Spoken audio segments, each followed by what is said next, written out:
Agenda 2030 is about transforming the world. Sustainable development is about transforming how our economies function.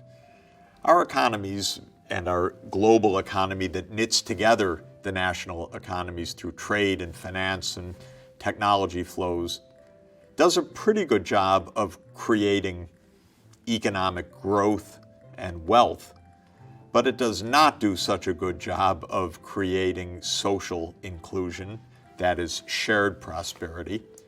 It has not been great at ending extreme poverty in certain parts of the world, and it certainly has not looked after the natural environment. We're in the midst of 3 mega environmental crises right now. One is human-induced climate change. The second is the massive destruction of biological diversity and the weakening of how the ecosystems function. And the third crisis is mega pollution, air and water pollution, oceans filled with litter and microplastics that are now in the fish and in the whole marine food cycle. So we have to transform how the economies of our world function. And that's not just about fighting poverty or transforming the economies in poor countries. The Agenda 2030 and the 17 Sustainable Development Goals are a universal agenda. They call on every government in the world to take transformative measures so that every part of the world is functioning sustainably. And we will see when we look at the data that some countries are doing a pretty good job on these 3 dimensions, the economic, the social, and the environmental. Others are doing a good job on 1 or 2 of them, but quite poorly on others. But no country right now is fully achieving sustainable development. Some countries are in rather desperate shape, and they need the most help. Well, what kind of transformations are needed to achieve the 17 Sustainable Development Goals? In this course, we will focus on 6 big transformations that are needed. Transformations that, if properly implemented country by country and on a global scale, will put national economies and the world economy as a whole on a path to sustainable development. The first of these transformations is around education, skills, and jobs.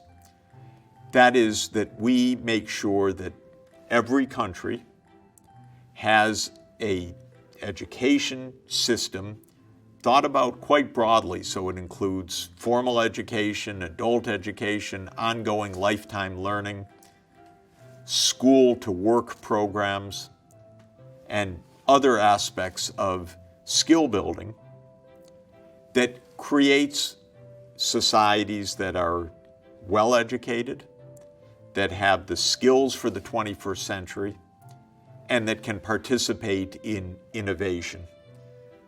By doing so, economies can achieve economic growth, that is, further economic progress, improvements in material conditions.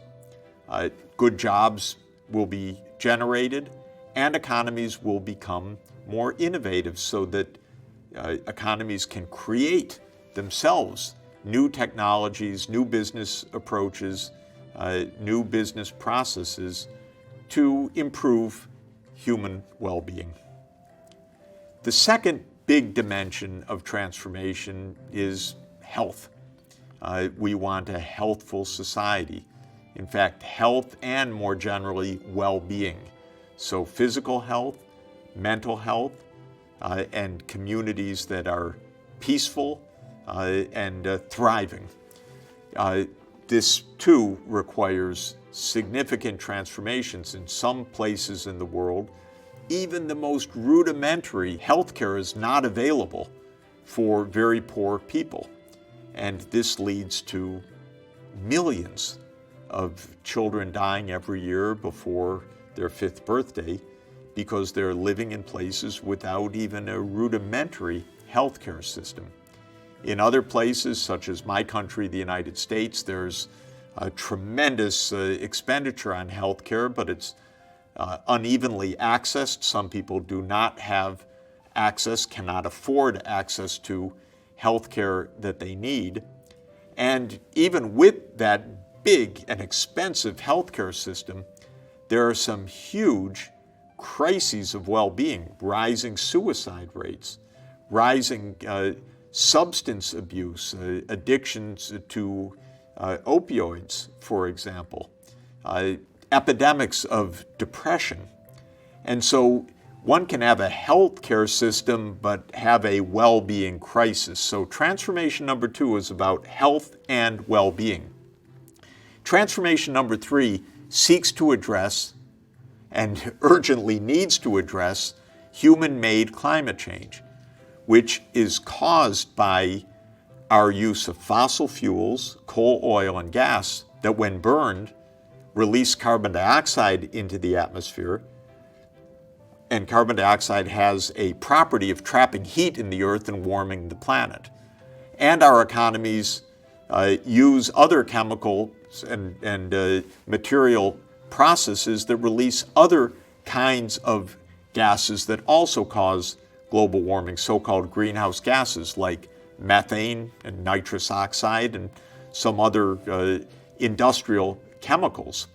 So we need a transformation of our energy systems and our industrial processes and other contributors to greenhouse gases so that we stop the dangers of human-induced climate change. Energy sector transformation is fundamental, moving from coal, oil, and gas to wind, solar power, hydroelectric power, in some places nuclear energy, geothermal energy, ocean power.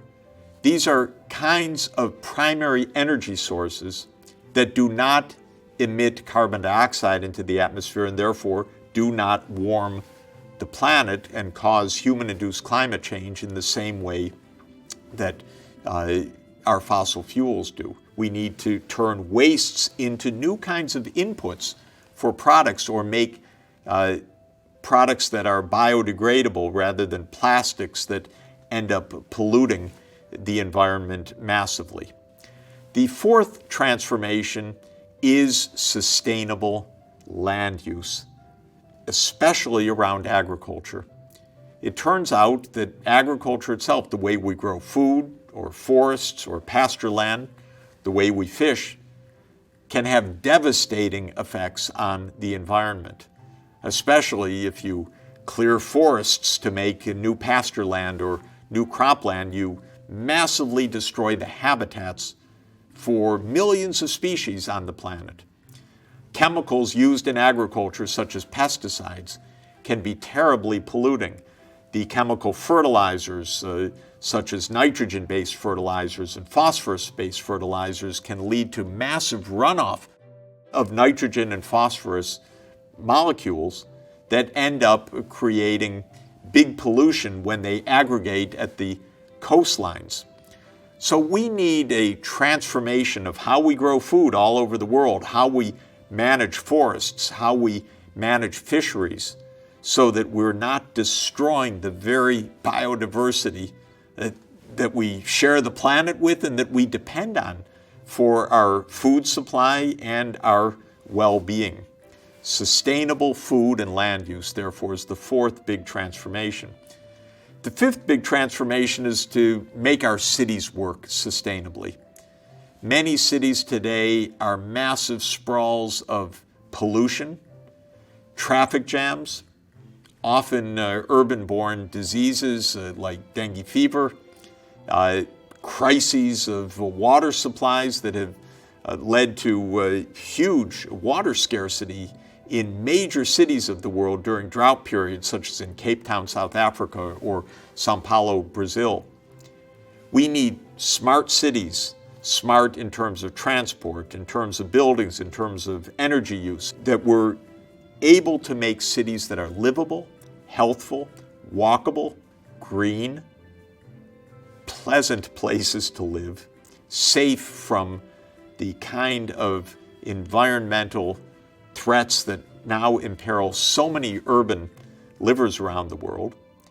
And we need to make sure that urban residents have access to transport to reach their jobs and have the skills and the ability to find good livelihoods in the cities. So smart, sustainable cities and all of the transport infrastructure around that is the fifth major transformation.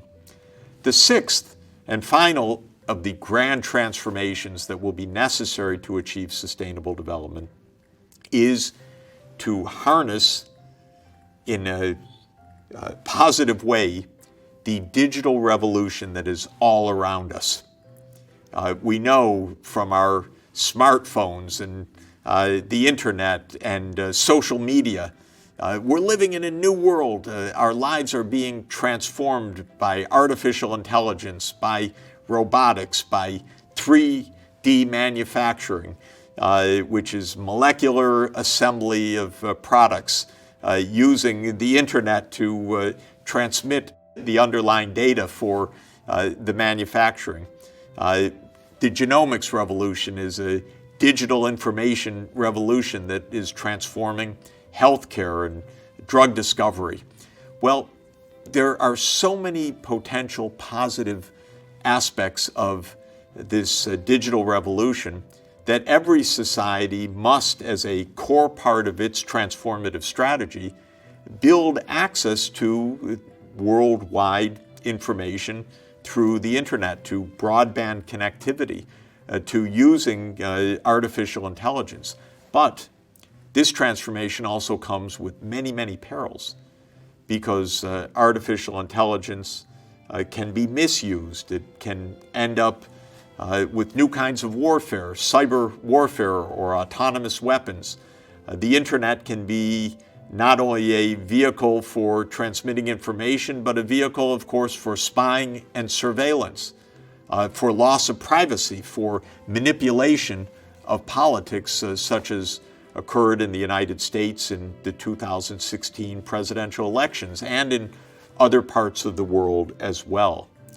So these new technologies really challenge us, and the idea of a transformation to a digital world that is productive and secure and protects our human rights, doesn't defeat them through surveillance and loss of property, is the sixth of these great transformations. What do all of these transformations have in common? Well, first, they are major systemic changes. They involve changes of technology, of standard operating practices, of investments in physical capital and in human, in other words, skill capital and knowledge capital. Second, they all require long-term investments. Nothing about the Sustainable Development Goals, nothing about the transformations of energy systems or digital technologies or sustainable land use or sustainable cities or the other transformations will be met in a year or two or even 5 or even 10 years. These are long-term transformations. We may get to 2030 to reach the SDGs, but we're still going to have transformation required after that. All of them require a complementarity of public action and private action. None of this can be left only to government or only to the private sector. All of these transformations require more financing. You have to pay for the investments in smart cities, the investments in the digital revolution, the investments in renewable energy, the investments in sustainable land use, the investments in improved quality education, the investments in healthcare. All of these require financing. And in general, the financing will be complex, involving a mix of budgetary resources, of borrowing, of private capital market investments, of individual household investments. So this is a quite complex financing picture. And all of these transformations require a set of complementary tools. There's no one trick, no one economic policy that says, aha, I put a price on carbon, now we're on the path to a safe energy system. It's not so simple, unfortunately. Everything will require changes of taxation, of pricing, of political institutions, of how our governments are organized, of how civil society acts, of the ethics of a new era, for instance, the ethical underpinnings of social media. So we will require a set of economic, political, and social instruments for each of these transformations. This is deep systemic change.